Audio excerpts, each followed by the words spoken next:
सबक आमोज़ कहानी शेर और चूहा। प्यारे बच्चों, कहानी शुरू करने से पहले मेरी आप सबसे गुजारिश है कि हमारे चैनल को सब्सक्राइब ज़रूर करें। एक प्यारा सा जंगल था जिसका नाम अकूना मटाटा था। जंगल जो कि बहुत खूबसूरत और प्यारा था।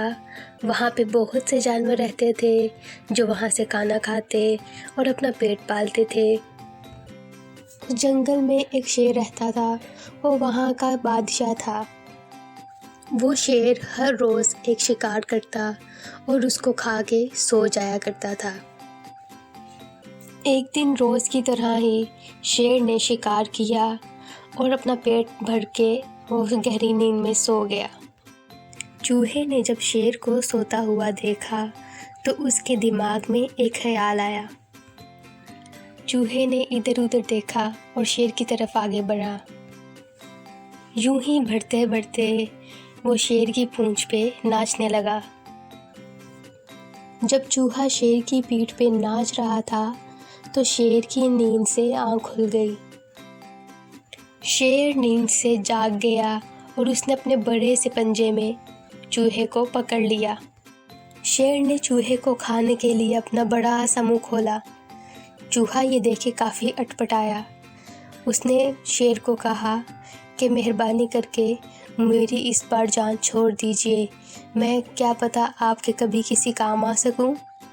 शेर ने जब चूहे की ये बात सुनी तो उसने चूहे को छोड़ दिया। कुछ रोज़ बाद शेर यूं ही जंगल में टहल रहा था कि उसी दिन जंगल में कुछ शिकारी भी आए हुए थे। उन्होंने अपना जाल बिछाया और उसको पत्तों से ढक दिया। शेर इस चीज़ से लाइल्म था और टहलते टहलते वो इसी जाल में फंस गया। शेर काफ़ी अटपटाया। उसने काफ़ी कोशिश की कि वो इस जाल से बाहर निकल सके, पर उसकी सारी कोशिश नाकाम रही। वो ज़ोर ज़ोर से गुर्राने लगा।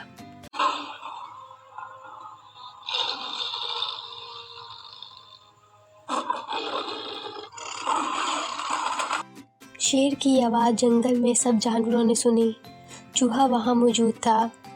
जब चूहे ने शेर की ये आवाज़ सुनी तो उसने सोचा ये तो बादशाह सलामत की आवाज़ है और मुझे ज़रूर उनकी मदद करनी चाहिए, लगता है वो किसी मुश्किल में है। जब चूहा शेर की तरफ आगे बढ़ा तो उसने देखा कि शेर तो एक बहुत बड़े से जाल में फंसा हुआ है।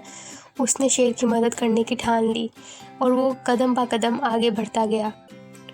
चूहे ने अपनी समझदारी और अपने तेज़ दांतों से शेर के जाल को कुतरा और उसको बाहर निकाल लिया। शेर ने चूहे का शुक्रिया अदा किया और उसने कहा कि अब से तुम मेरी पीठ पे उछल सकते हो। चूहा काफ़ी खुश हुआ और वो शेर की पीठ पे नाचने लगा। इतने में ही शिकारी अपने पिंजरे के साथ शेर के सामने आया। जब उसने देखा कि शेर तो आज़ाद है तो वो काफ़ी हैरान हुआ। शेर ने गुर्राया और उसको वहाँ से भगा दिया। तो प्यारे बच्चों, हमें इस कहानी से सबक मिलता है कि हमें दूसरों की मदद करनी चाहिए। मज़ीद ऐसी वीडियोस के लिए हमें कमेंट्स करें और हमारे चैनल को सब्सक्राइब करें।